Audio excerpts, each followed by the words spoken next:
Pues continuamos en Salud al Día, hoy con la experiencia y los consejos en este plató del doctor Manuel Álvarez, que es especialista en medicina interna y medicina psicosomática. Buenas tardes, doctor. Buenas tardes, Roberto. Por su experiencia sabe, y además como presidente de la Sociedad Española de Medicina Psicosomática, sabe que al menos el 50% de los telespectadores que nos está viendo, de las personas, tenemos o vamos a tener una cicatriz en nuestro cerebro. Me gustaría que lo contara porque sé que tiene datos al respecto.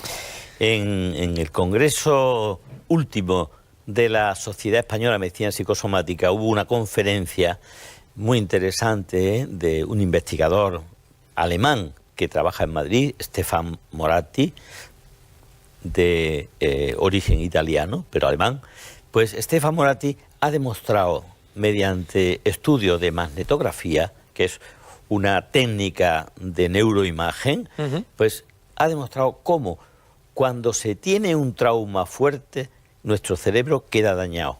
La amígdala, el cerebro límbico, fíjate, queda grabado en nuestro patrimonio emocional. Y ahí deja una señal capaz de reconocerse y que se puede comprobar cuando se ha resuelto. Esto ocurre en el estrés postraumático. Esto ocurre cuando se sufre de una manera significativa un duelo, una catástrofe, una pérdida, una situación de desesperanza que da lugar a una alteración de los tejidos. Eso hay que trabajarlo.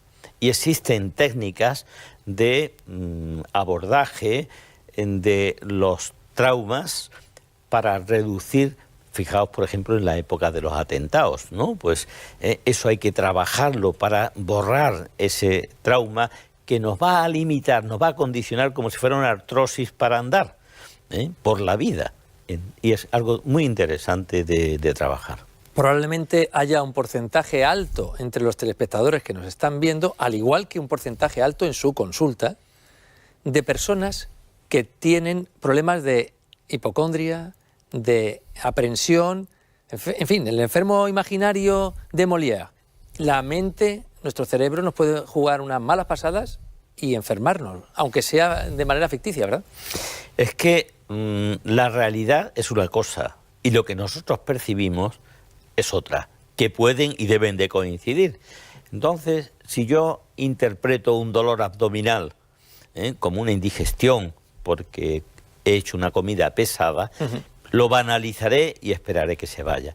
Pero si yo lo relaciono con una apendicitis o lo relaciono con un cáncer, el inicio de un cáncer, o si es más elevado, no es el vientre, como un infarto, entonces empezaré a vivir la defensa como para librarme de estas patologías. Bueno, pues esta es la hipocondria, esto es un mecanismo de percepción de la realidad de mi cuerpo que se engañiza, que tiene un sesgo muy arraigado y me hace pensar en eso. Es algo muy serio, es una enfermedad enormemente difícil de arreglar porque tiene mucho que ver con la personalidad. Es algo que está entroncado en el ansia de seguridad.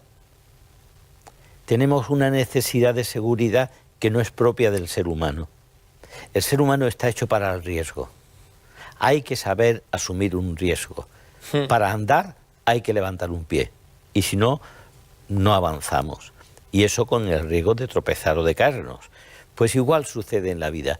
Saber vivir la libertad adecuadamente, que es propia del hombre, que nos hace grandes, que nos hace responsables y merecedores de las consecuencias de nuestro quehacer, eso es algo muy grande en la vida, pero a veces nos da miedo vivir esa inseguridad propia del ser humano. Y eso se aprende.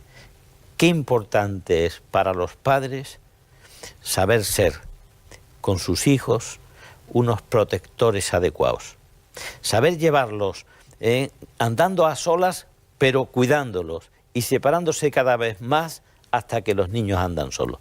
Y si se caen, hay que correr ese riesgo.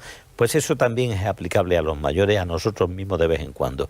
Podríamos jugar a ese aprender a andar por la vida en nuevos frentes. Pues muchas gracias, como siempre, doctor, por su experiencia y sus consejos aquí en Salud al Día. Le vamos a invitar a pasear por uno de los paisajes de nuestra tierra, de Andalucía, que sé que además le gusta mucho. ¿Le parece? Con mucho gusto, será un placer. Vamos a verlo.